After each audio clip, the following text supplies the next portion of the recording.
చంటి కానివ్వండి, మన తిరుపతి కానివ్వండి, అందరూ కలిసి నాకు నిష్పత్రం ఇవ్వగానే ప్రిన్సిపల్ సెక్రటరీ యోగితా రాణా గారిని కలిసి అప్గ్రేడేషన్ కార్యక్రమం కూడా చేసినాం. కాబట్టి యువత ముందు పడితే అసాధ్యం అనేది ఏది కూడా లేదు. ఇక్కడ కొన్ని బెంచీలు కావాలని అడిగారు, మనం ఏమైనా ఇచ్చినాం ఇక్కడ బెంచీలు? వేరే దగ్గర సంవత్సరం తప్పకుండా మీకు అందరికీ అక్కడ బెంచీలు ఏర్పాటు కూడా చేస్తాం. అట్లే కొంత ఈ మెయిన్ రోడ్ కూడా బాగా డ్యామేజ్ అయింది, కొంత ఫారెస్ట్ వాళ్ళ ఇబ్బంది ఉన్నది.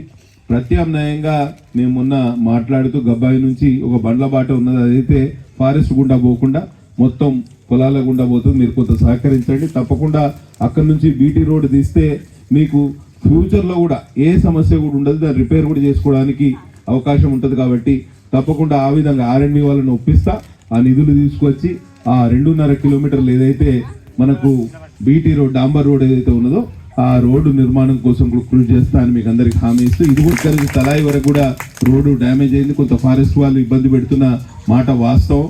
ఇందిరమ్మ ఇళ్ల విషయంలో కూడా కొంత ఫారెస్ట్ వాళ్ళ ఆంక్షలు ఉన్నాయి. మేము ఎస్టీలకు హౌసింగ్ విషయంలో ప్రభుత్వాన్ని ఒప్పించడం, కేంద్ర ప్రభుత్వం కూడా ఒక నివేదిక పంపింది. కానీ బీసీ ఎస్సీల విషయంలో కూడా కొంత పట్టు విడుపులకు అవకాశాలు ఇవ్వాలని నేను మొన్న ముఖ్యమంత్రి గారిని పోయిన నెలలో కలిసినప్పుడు చెప్పిన, వారు కూడా సానుకూలంగా స్పందించారు. ఈ నెలలోనే అసెంబ్లీ సమావేశాలు ఉంటాయి, తప్పకుండా ఈ సమస్య కూడా దాన్ని ప్రస్తావించి సమస్య పరిష్కారం కోసం కూడా కృషి చేస్తాం. మీరెవరు అదే రేపటి అంతర ఫారెస్ట్ వాళ్ళు ఇబ్బంది పెట్టాలని ఆలోచన చేయరు కాబట్టి అది కూడా పూర్తి చేస్తాం. తర్వాత మంచి కార్యకర్తని ఈ సంవత్సరం కోల్పోయినాం, మనం బుజాడి మల్లేష్ గారిని కోల్పోయినాం. వారికి కూడా మనస్ఫూర్తిగా నివాళులు అర్పిస్తున్నాం. వారు గ్రామాధ్యక్షులుగా ఉండే చాలా మన బలోపేతం చేయడానికి శక్తివంచన లేకుండా కృషి చేసారు. వారిని కూడా తలుచుకోవాల్సిన అవసరం ఉన్నది.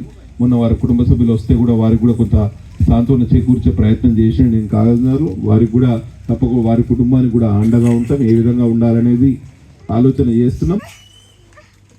శ్రీదేవి గారు కూడా చదువుకున్న వ్యక్తి.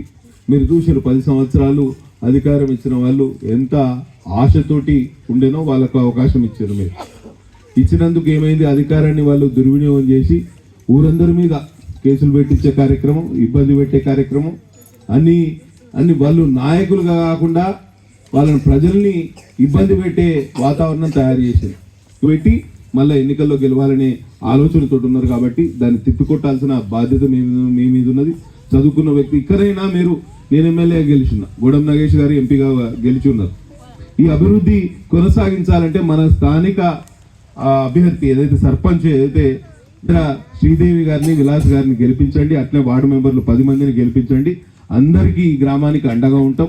ఫారెస్ట్ సమస్యలు పరిష్కరిస్తాం. ఇప్పుడు వచ్చిన FDO గారు చాలా ఇంకా హై స్కూల్ బిల్డింగ్ ఇంకా కాంపౌండ్ వాళ్ళు ఉన్నారు. ఈ కాలం ఇంత దూరం నేను వచ్చిన సందర్భంగా మీరు అందరూ ఊరుకు సంబంధించిన ఇంతమంది పెద్ద ఎత్తున ఈ సమావేశానికి రావడం చాలా సంతోషకరమైన విషయం.